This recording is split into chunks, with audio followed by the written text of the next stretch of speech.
Subscribe করুন মোহাব্বত production YouTube চ্যানেলটিকে এবং পাশের যে বেল আইকনটি আছে সেটি বাজিয়ে দিতে ভুলবেন না, যাতে যখনই আমরা নতুন নতুন ভিডিও আপলোড করব আপনাদের কাছে নোটিফিকেশন চলে যাবে।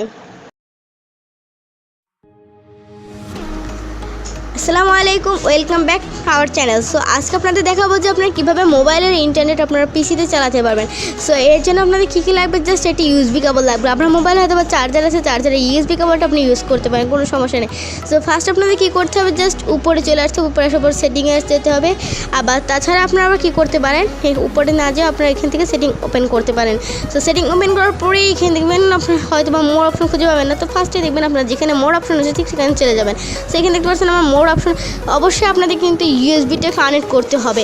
তারপরে আপনারা কী করবেন, তারপরে আপনাদের কী করতে হবে দেখবেন আপনার যদি এখানে যদি চলে আসে তো খুবই ভালো। সো এখানে দেখবেন হটস্পট এটাতে চলে যাবেন, দ্বিতীয় নম্বর অপশানে চলে যাওয়ার পরে এখানে দেখতে পাচ্ছেন ইউএসবি, এটাকে জাস্ট আপনার কানেক্ট করে দিতে হবে। এটা কানেক্ট করে দিলে আমার ইউএসবি কানেকশন করা নাই, এবার আমি ইউএসবি কানেকশন কানেক্ট করিনি। আপনারা যদি অবশ্যই এটাতে কানেক্ট করেন অবশ্যই আপনারা পিসিতে নেট চালাতে পারবেন। এবং যদি এই অপশনটা যদি আপনাদের ব্যাকে যদি চলে আসে তাহলে তো খুবই ভালো হয়। এখানে যদি চলে আসে আপনারা অবশ্যই এখান থেকে ওটাকে ওপেন করে নেবেন।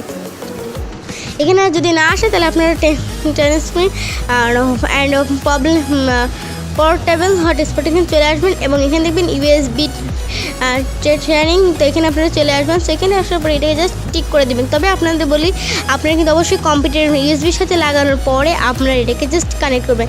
আপনাদের যদি ওয়াইফাই থাকে বা আপনার যদি অন্য কারো বাসায় যদি ওয়াইফাই নিয়ে থাকেন, যে আপনার পিসি আছে পিসিতে চালাতে পারছেন না, তখন আপনি কী করবেন, জাস্ট এখানে এই ওয়াইফাইটা আপনি মোবাইলে ইউজ করতে পারেন, পিসিতে ইউজ করবেন। অবশ্যই কিন্তু আপনারা ইউএসবি কানেকশন খুলবেন না এবং মোবাইলটা খুলবেন না, তাহলে কিন্তু আপনার কম্পিউটার যেই নেটটা পাবে সেই নেটটা কিন্তু পাবে না।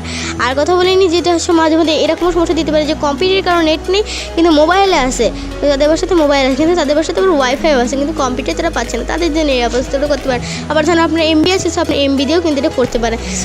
সো আজ এই পর্যন্ত একটা ভিডিও ছিল। সবার ভালো লাগলে অবশ্যই আমাদের ভিডিওটি নিচে দেখবেন লাইক বাটন আছে, লাইক বাটনে ক্লিক করবেন, এটি লাইক আমাদের অনেক পপুলার হতে পারে আমাদের ভিডিওটি। এবং আপনারা অবশ্যই সাবস্ক্রাইব বাটনে ক্লিক করে সাবস্ক্রাইব করতে পারেন, লাল বাটন সেখানে আপনারা ক্লিক করবেন এবং পাশে দেখবেন নোটিফিকেশান আইকন আছে, সেখানেও অবশ্যই ক্লিক করে দেবেন। সো আপনারা নেক্সট ভিডিও দেখার জন্য আরও আমরা ইন্টারেস্টিং ভিডিও নিয়ে আসবো, যেটা হচ্ছে কম্পিউটারের মাধ্যমে আপনারা কম্পিউটার ইন্টারনেট মোবাইলতে চালাতে পারেন। সো অবশ্যই একটু ওয়েট করবেন এবং আপনারা সেই ভিডিওটির জন্য ওয়েট করবেন এবং আপনারা সেটা পেয়ে যাবেন। সো আজকে এ পর্যন্তই ছিল। সবাই ভালো থাকবেন, সুস্থ থাকবেন। আল্লাহ হাফেজ, আসসালামু আলাইকুম।